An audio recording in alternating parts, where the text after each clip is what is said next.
Hello everybody and welcome back to another movie news video. My name is Joker and today we have another special guest back for the first time in quite some time. We've got Alex Splash. How you doing, guys? It's been a while. It has been far too long, but this is something that I figured we'd bring you in for because this is something that is near and dear to both of us. In a sense, today we're taking a trip down memory lane to give homage, I guess you could say, to what could have been with Spider-Man 4. What could have been fourth installment of the Sam Raimi Spider-Man movies. It was trending on Twitter for humorous reasons, and we're just going to talk about that today, as why it was trending and what actually could have been with a Spider-Man 4. So Spider-Man 4 was trending on Twitter about probably earlier this week. Yeah, I believe it was on Tuesday. Yeah, and there was like no real reason for it to be trending. Everyone was like, "What?" I saw it was like Spider-Man 4 is trending. Wait, why is it trending? Is it trending because people are asking why it's trending? Was there a real reason? I know you know a little bit more about that, so... Yeah, so what was happening earlier in the week was we got a 4 countdown. It was just a 4 out of Spidey webs. Nice. And everyone was like, oh my god, Spider-Man 4. Sam Raimi's the only person who could have had a Spider-Man 4. It's clearly that. When it could have been like, Spidey joins the Fantastic Four. You know, some kind of crossover or something. There was a lot of possibilities, and people just went straight into like, oh, it has to be Sam Raimi. I mean, at first glance, when you see a web made out of a 4 made out of Spider-Man webs, the first thing you're going to think is Spider-Man 4? Was that what this is? I guess my head wasn't there at all. I went to 1,000 different other possibilities and then saw it was trending a little bit later and was like, oh, that would be really cool. So what really ended up happening was the next day we got a 3 made out of Spider-Man webs. So like I said before, it was a countdown. It was supposed to be, you know, a big reveal. Usually there's like 2 or 3 Spider-Man big stories per year, and people thought it would be that.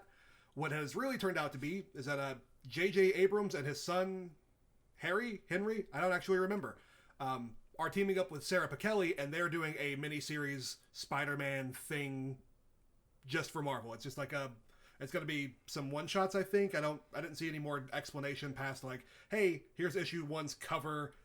It's a JJ project. Okay, so we're going to do this. So it's not supposed to be like a run of comics. It's just like one-off stories? Yeah, I think it's going to be like, it may be a run, but it's going to be like 5 comics, and I think that's it. I think is what they said.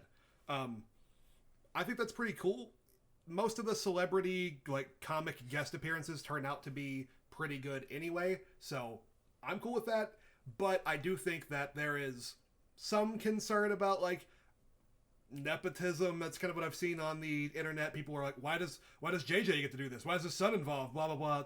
It's gonna be cool. It's gonna be fun, but it's not gonna be Spider-Man 4. Unfortunately. That is unfortunate, but I think, you know, it might be a good thing that it's not Spider-Man 4 because, for one, you know, a lot of people didn't really care for the Sam Raimi movies, but also there's just a lot of Spider-Man right now. There's a whole lot. We've got Tom Holland as Spider-Man. We've got Into the Spider-Verse. We still have the Spider-Man video game that came out. There's a lot. Venom is a whole new side of things, and they're talking maybe about they're coming together. Mm-hmm. Yeah, well, there's a lot of Spider-Man going on. There's a lot of good Spider-Man going on, but there's just a lot of Spider-Man. Yeah, like it feels like it would be a lot to have that movie in the field right now, because you're talking about bringing Tobey Maguire back, probably trying to go after Anne Hathaway again. Anne Hathaway? She was supposed to be in Spider-Man 4. She was supposed to be... Really? Black Cat? Yeah. And she ended up being Catwoman. That's funny. Yeah. I thought you were talking about Kirsten Dunst. I was like, that's not who that is. No, Anne Hathaway was, I think, even locked into the position at the time that Sam Raimi was like, we can't do it. You know, just go on, make your reboot. But yeah, that's interesting. I find that funny that she ended up becoming Catwoman. But with all of that out of the way, it makes you wonder, you know, what would we have gotten with a Spider-Man 4? And would you have wanted a Spider-Man 4?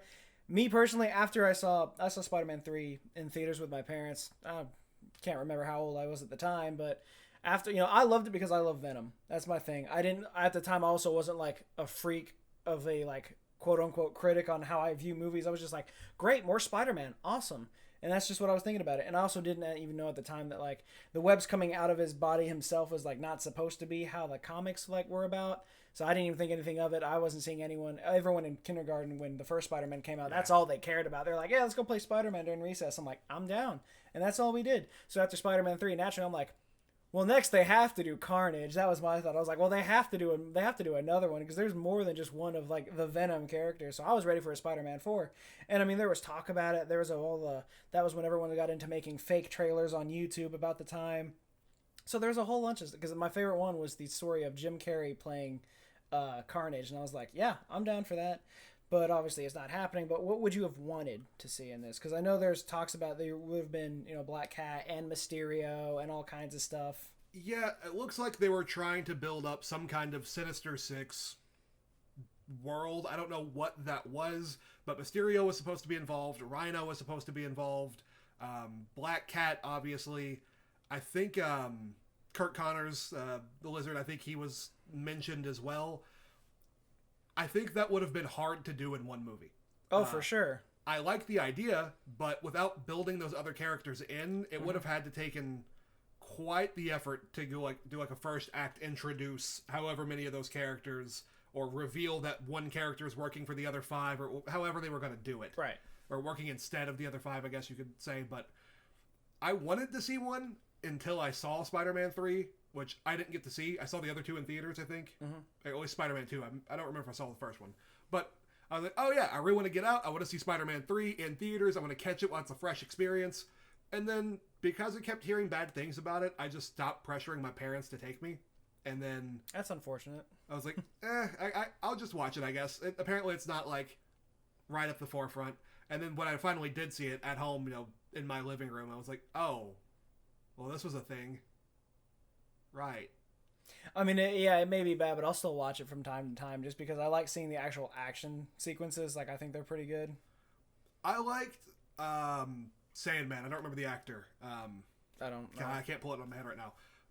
But regardless, I liked his performance. I didn't love a lot of the story of the movie. I thought Toby was at his most forgettable. Toby was Toby. Yeah, in Spider-Man 3.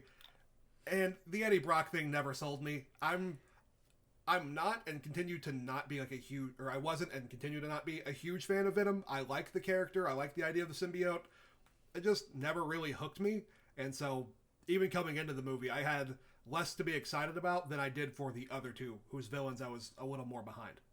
Right. And I mean, I saw something that I know you agree with when we talked about it. They said, go ahead, let them do Spider-Man 4, bring back Tobey Maguire to be an older, more matured Spider-Man, and take, the Logan approach. I don't know if that means just killing him off, but if they were going to kill him off, obviously, if you want to kill off Peter Parker, then you have to bring in Miles. Technically, I guess you could say, by definition, unless you want to do some alternate story, really, but... I mean, Miles was an alternate story. It was the Ultimate Spider-Man run where he comes in. That's where Peter dies, and then it all gets crazy from there. So you don't have to bring in Miles afterwards. You can have another hero or another spider person come in general. But Kane Parker. I don't see how that one would work quite as well. Absolutely no way it would work at all. But I mean, I think, if you wanted to take the old man Spidey approach, I mean, sure, I'd go watch it. Yeah, I would definitely watch Tobey in an older, more calmed down Spider-Man. The thing that I think hurt him in the first one was he was supposed to be this energetic, quippy kid on screen, but Tobey just doesn't feel like that to me in real life or on screen, so... Nope. As an older, more I've done this for 20 years kind of Spidey, I think he could kill it. I think he has a good chance at, getting that redemption shot that he probably needed after Spider-Man 3, but unfortunately never got the chance to do. But I think that's the thing, that's the other problem with it, is that each Spider-Man movie, the cast keeps getting younger and younger, and that's just because they're trying to get more to the age-appropriate area of where Spider-Man would be. And when you look at it with let's see, you got Tobey Maguire, you got Kirsten Dunst, and James Franco. They were pretty old at the time, and of course, it's the senior year kind of thing, and then they're going off to college right after that, in the middle of the movie. So naturally, they're a little older, but I mean, it's a weird placement, so they just look like they don't fit the roles because of their age already. And I think that's something that they've accomplished a lot with Tom Holland's Spider-Man, because he's 21, 22, and he's baby-faced, so he can easily do the part. But I mean, either way, I think it gets to the point now with Spider-Man 4 that after waiting for so long, if they were to just do it, just be just do it. Why not? Let's see what happens. I really think the turnout would be shockingly amazing, because everyone would be like, okay, let's go see how bad this one is, kind of thing. Because I mean, that's how it comes out with a lot of movies like that. After Spider-Man 3, they're like, nope, it's terrible, don't want to see it. But they come out and be like, hey guys, 12, 15 years later, here's Spider-Man 4, and be like, okay, what's up? What are they doing? Yeah, I think it would sell well as a nostalgia kick, but I'm also one of the people that really going back and watching those movies, I've lost some love for them. Like, they just, something about them just not holding up hurt inside, and I'm like, I can't watch them the way that I used to. I still do like them. I don't hate them or anything. I mean, and I will say this, one, I think the costume designs are great. I think the costumes for both Spider-Man and the Green Goblin were fantastic. Spider-Man 1 and 2 were good. I will agree, even though I enjoy it, that 3 is really a dumpster fire. The Danny Elfman score makes it for me. Danny Elfman did a great job with those movies, but even still, we just watched Spider-Man 2 not that long ago. It really doesn't hold up as well as I remembered it. Like Alfred Molina. I like the performances, but there's that one scene, I think it's right as Alfred loses control, like they're doing like the CCTV look, where it's like up in the top corner of the room, and he's just like murdering a room full of scientists. And Octavius? Yeah. Yeah. It's like, this scene didn't, it was a horror scene in the middle of a Spider-Man movie. Oh, I know. You're talking about when they were going through surgery, and all of a sudden, like, the arms just start, like, tearing people apart. Yeah. I was like, it just, that was a little much. Like, when I was watching that, I was like, as a kid, I'd probably be a little terrified of that. It wasn't even that it was too much for the movie. It was the way it was shot. Yeah, it was shot very much like a horror movie. A bad horror movie, too. And that was, from that moment on, I was like, oh, these movies suck. I like them, but they are awful. I mean, I guess anything's better than Fan 4 Stick. I didn't even watch it, so... Neither did I, so I can't make any comment. But unfortunately, yeah, I guess we're not getting a Spider-Man 4. It still could be in the talks. I know Tom Holland wants to do a lot of stuff with Tobey Maguire, supposedly. That's all the talks, and they wanted to bring them in for Spider-Verse. Yeah, he said that the Spider-Verse wouldn't be complete without some kind of addition of Tobey and Andrew Garfield, and then Shamik tagged Tom Holland on Twitter today and was like, hey man, like, we have to be there too, right? And he's like, okay, yeah, it would be a full movie, and I honestly think that would be great to bring in Tobey Maguire and Andrew Garfield, even in animated form, for a in a Spider-Verse 2 or whatever they want to do. I'd be okay with that. I think it'd be pretty great. That would be awesome, but also apparently, like, Venom is connected to Spider-Verse. This whole Sony universe is supposed to be in the same multiverse kind of thing. So you could just have, like, somewhere in the future, like, Shamik, live action playing Miles, and then bring in, like, actual Tobey and Andrew to, like, reprise their roles and do a completely new thing. And could you imagine Nick Cage and the noir Spider-Man? Oh my god, please. All in all, though, I'm 100% for it. I think it would be great, but I mean, it still might happen. We don't really know. There's a lot going on with the MCU right now, especially with Far From Home that's hitting theaters next week. All the critics are saying it's great, and apparently some after-credit stuff we really got to stick around for. But I mean, we're going to do that for any Marvel movie regardless.